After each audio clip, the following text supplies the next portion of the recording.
and welcome to day 2 of Eurosport's unique coverage of the third round of the Formula One World Championship, the San Marino Grand Prix. Ahead of us, the final period of official practice on our build-up to the big race. I say practice, but the spectator areas here are almost packed to capacity. Motor racing, in particular Ferrari racing, is almost a religion to these people, and their enthusiasm adds another element to a unique atmosphere at this, the first race of the European season.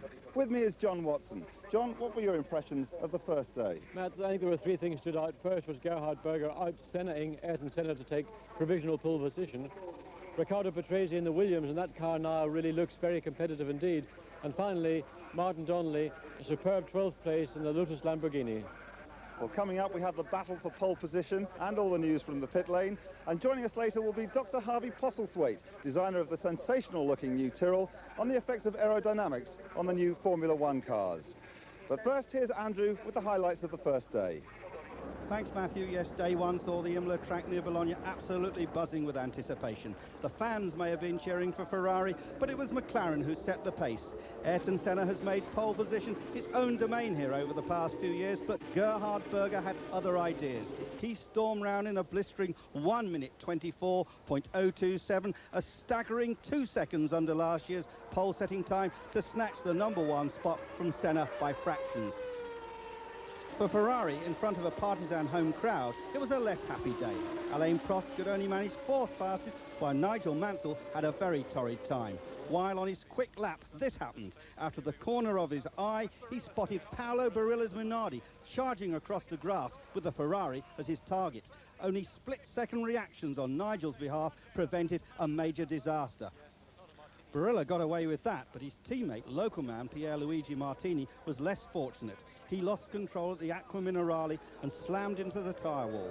The front of the car was viciously severed from the machine, but Martini, amazingly, escaped with no more than a chipped ankle. He hopes to return to racing at Monaco. He wasn't the only one to collide with the scenery. Take a wild ride now with Alessandro Nannini as he passes De Cesaris and loses it. Nannini was uninjured in that incident. A happier time for Williams, though. They go into the final qualifying session with Patrese 3rd and Boutsen 5th, and will look to keep the McLarens honest. Well, car design is very much on people's minds here at Imola, with the new 1990 regulations coming into force. Of all the cars making their debuts at the San Marino Grand Prix, perhaps the most spectacular is the Tyrrell with its flying front wing. Earlier, Andrew Marriott spoke to the car's creator, Dr. Harvey Postlethwaite.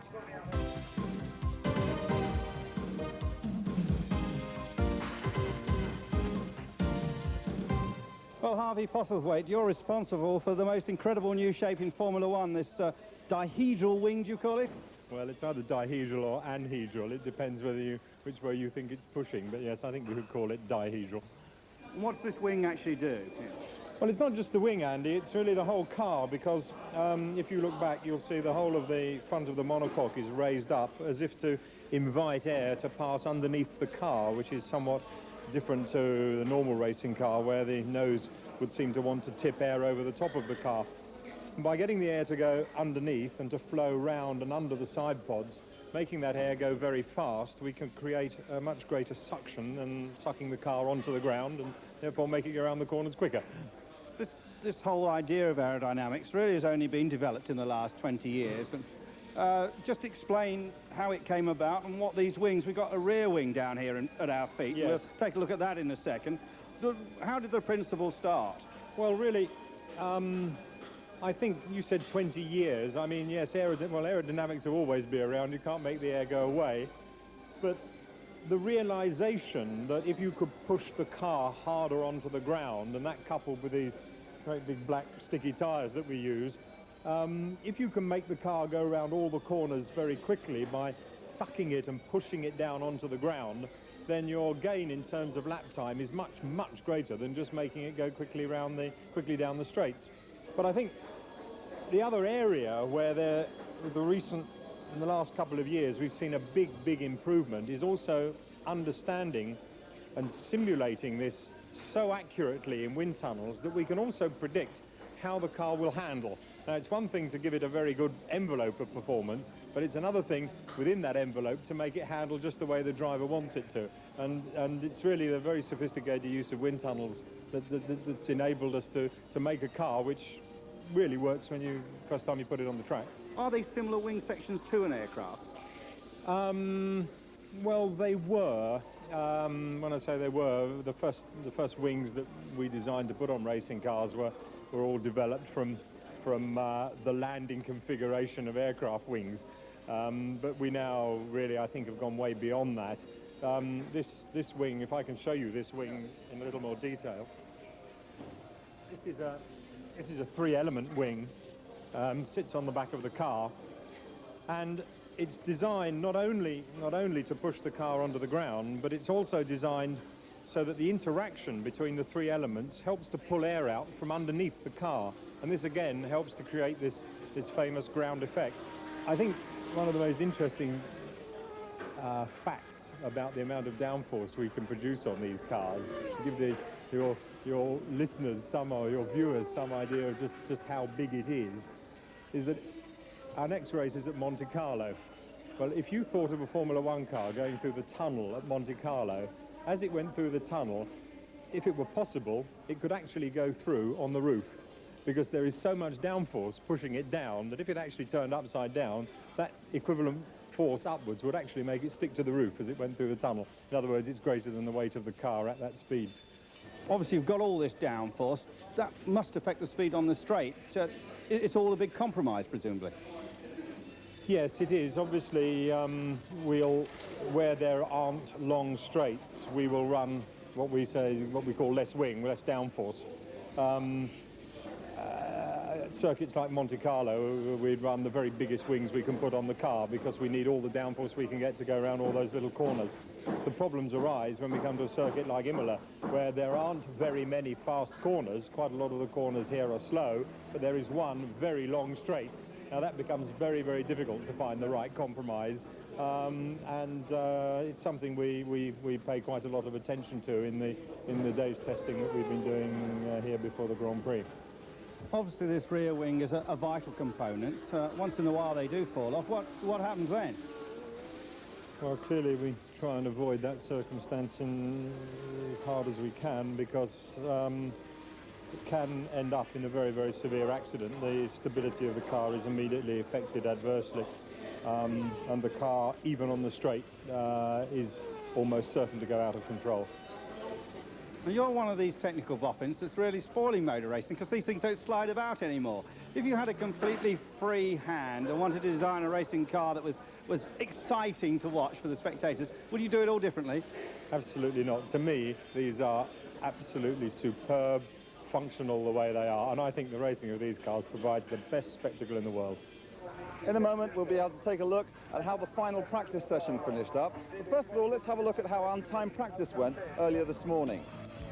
Fastest was Riccardo Patrese in the Williams. He was just ahead of Ayrton Senna in the McLaren, and third, a terrific drive from Jean Alesi in the new Tyrrell. Thierry Boutsen took fourth place for Williams. Gerhard Berger was fifth in the Marlboro McLaren. Nigel Mansell was sixth fastest in the Ferrari, ahead of Alessandro Nannini in the Benetton Ford. Alain Prost is in eighth place, Nelson Piquet ninth, and finally Derek Warwick 10th in the new Lotus. Well, now we're all set for the final qualifying session. Join us in a couple of moments when we find out who'll take pole position for the San Marino Grand Prix.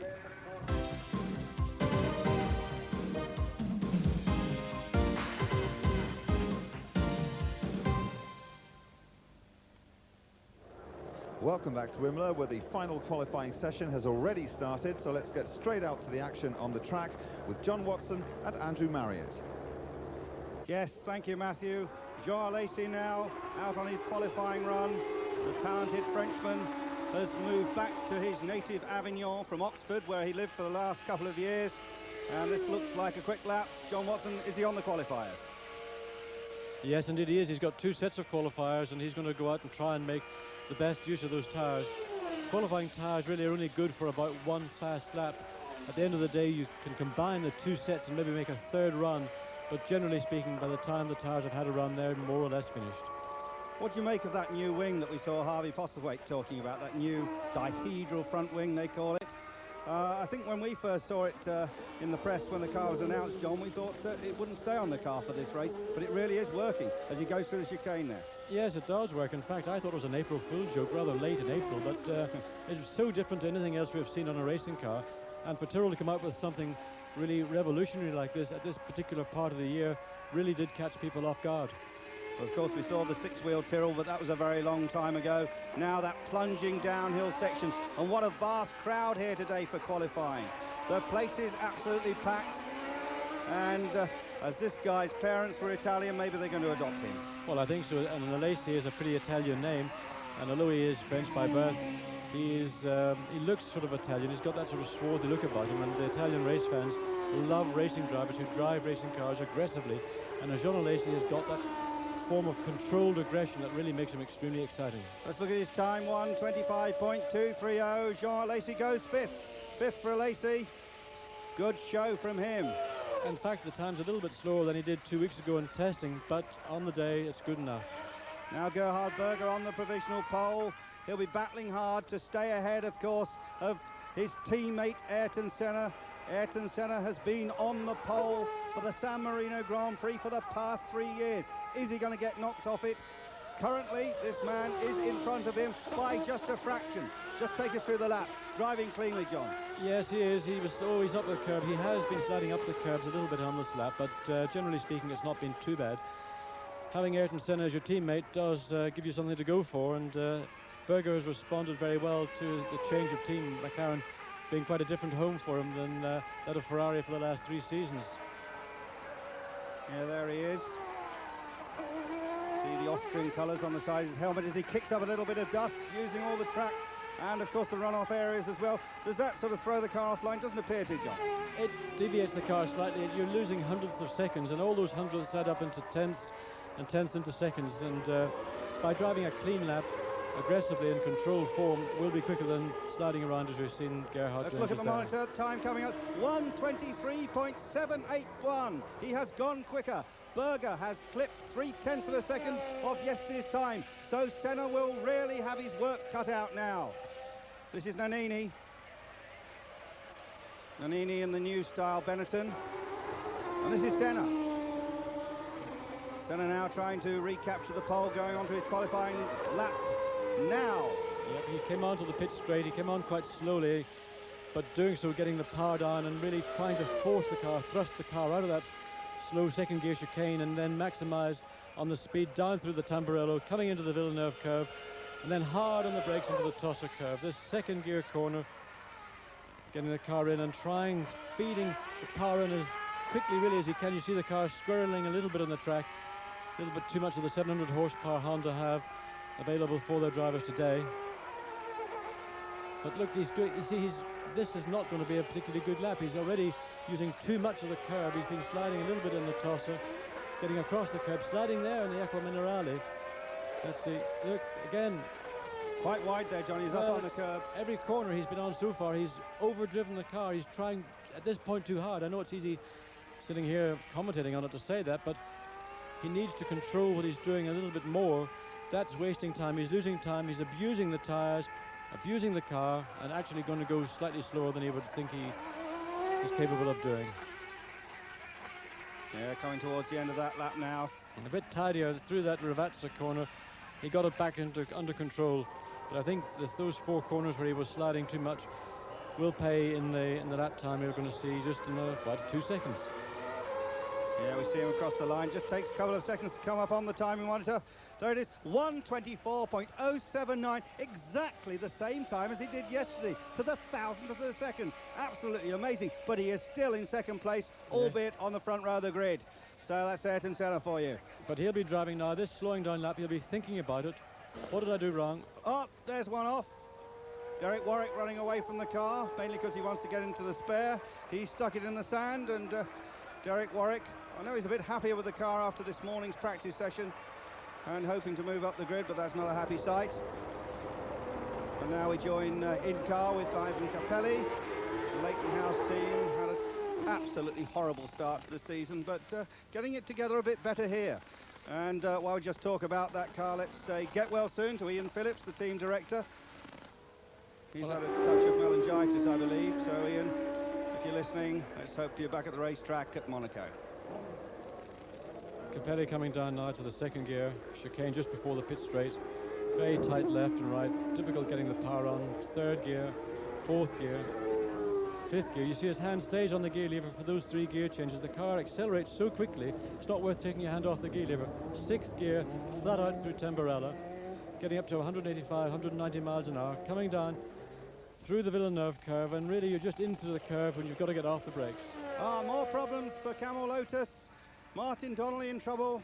Can't see what's happened there. Well, that looks like a mechanical failure, or electrical failure, something.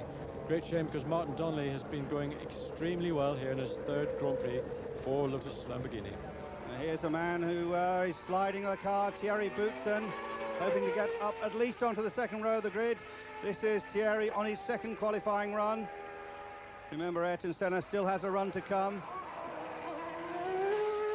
Boutsen had some problems this morning, Andrew. He was complaining about brakes, and of course brakes are very important on the Imola circuit. You've got 3 or 4 places where you really have to get on the brakes heavily, so they've managed to cure that, and we're going to see what Boutsen, if he can make up for some of the lack of braking in the morning in this afternoon's time session. The session, of course, that really counts for the grid.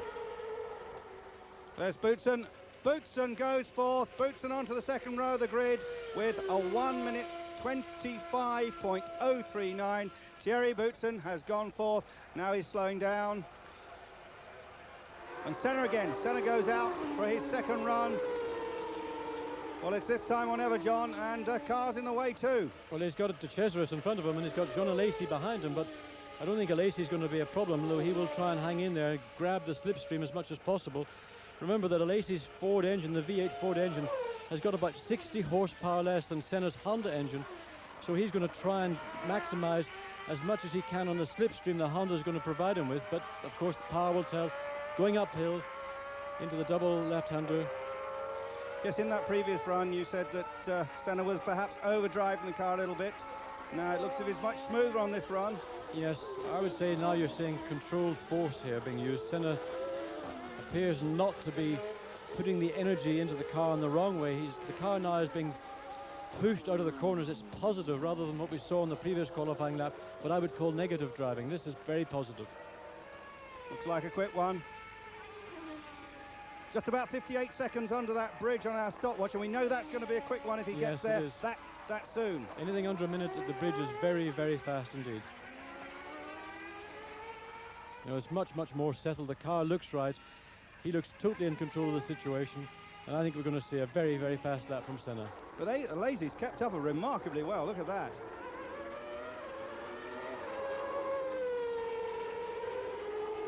Alesi across. Coming up on the timing screen now. Senna 1 minute 23.220. Senna snatches the pole from Gerhard Berger, the 44th pole in his career. Fantastic. And he's going to be very happy, Ayrton Senna. That was a superb lap. I mean, really, as a driver watching that, it's a pleasure to see another driver drive a clean, positive, aggressive lap. Well, Nigel Mansell, look into his eyes. He's still got a run to do. Can the Ferraris get at least onto the 2nd row of the grid? They're in the 3rd row at the moment. Alan Prost on a running. Well, there's Prost, that superb drive, of course, in Brazil. On his 2nd drive, Ferrari garnered a victory. What sort of times Alan Prost going to make? Prost coming towards the timing light now. There he goes, Prost. Not much improvement. Prost has improved. That's good enough for 6th spot. 25.179 to Alan Prost. Nigel Mansell now, he's going to try and get a clean lap. He's had a lot of problems throughout the weekend, particularly with traffic, and 1 or 2 cars in particular have been a real pain. So let's hope Nigel can get a clean run, because basically I think he is quicker than Prost. Prost is a superb race driver, tactician, politician, linguist, but Nigel's a great racing driver, and he is fast. Yes, they say Nigel's Italian hasn't improved much further than the spaghetti carbonara stage. It's always a start, Andrew, but I think working in an Italian team with a driver who does speak the language fluently, such as Prost, must put Nigel at this stage at a disadvantage, especially since Prost has won a race and Nigel hasn't. So he wants very, very much indeed to reassert his position in the team. Last year, really, he was the unofficial #1. He eclipsed Berger, but right now, Prost is doing to Mansell what Mansell did to Berger. We just saw a shot of all the vines which are around here. Now he's coming up behind Terry Boutsen. Whoa, Oh, off dear he me. goes.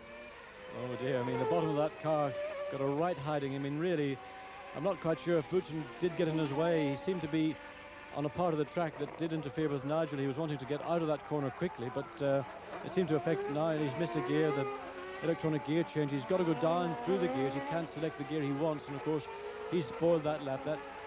He's going to have to now cruise back and try and start another lap and hopefully try and improve upon the time he's just had from Friday. Yeah, well, in fact, this is his second run, John. His first run, he moved up to 5th spot, so he remains in 5th at the moment, but the third row of the grid is not what the Ferrari fans, the Tifosi, want this time. We see it again. He clipped the curb on the inside of the right-hand part of the chicane. I'm not so much sure if Boutsen, he was in the wrong place at the wrong time, but Nigel looked like he was sort of slightly out of control before he got there, and of course, going across the curb like that, all 4 wheels were right off the ground. The bottom of the car was scraping along the ground. That car will need some carbon fibre surgery tonight, that's for sure. Well, Mansell still going. Probably a little angry under that Union Jack crash helmet. Sparks flying out. Oh, dear me.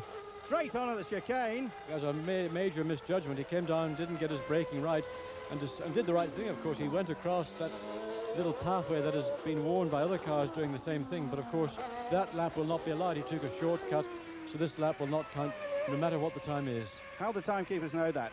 Report presumably from the Marshal's post. Well, the Marshal's post, of course, the circuit is covered in cameras, so they will be able to monitor exactly what has taken place, and this lap will be deleted from Mansell's total of practice laps.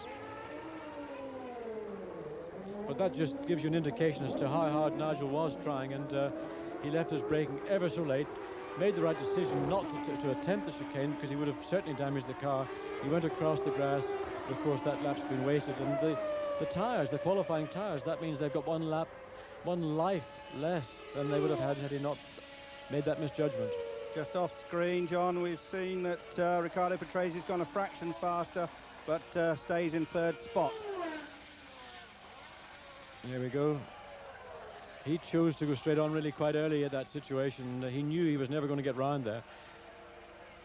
So really frustrating day for Nigel Mansell and Ferrari, and I think that he is capable of getting into the 24s, but he's been denied it. Just the closing minutes of practice now. We go in car with Nelson Piquet.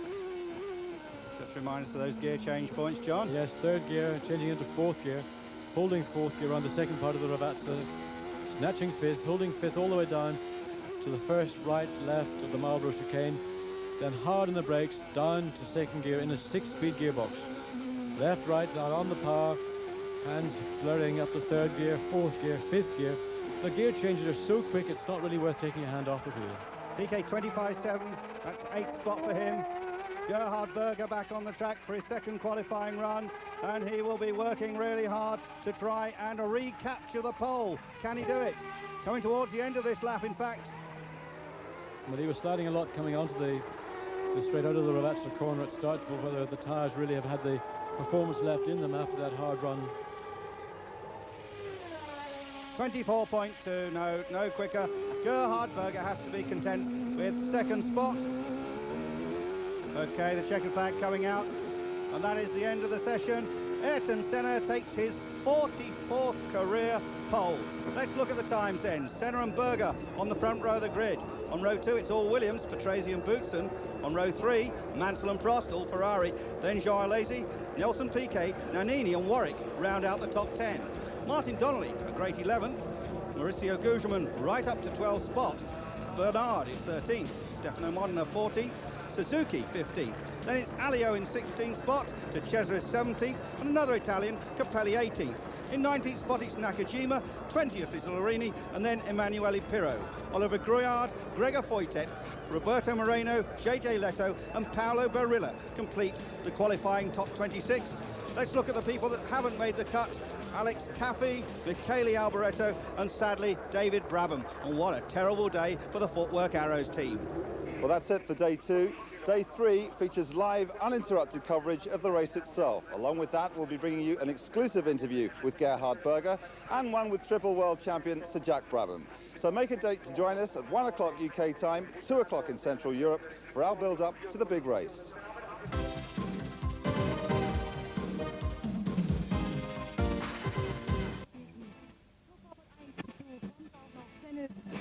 Von den German Open aus Hamburg.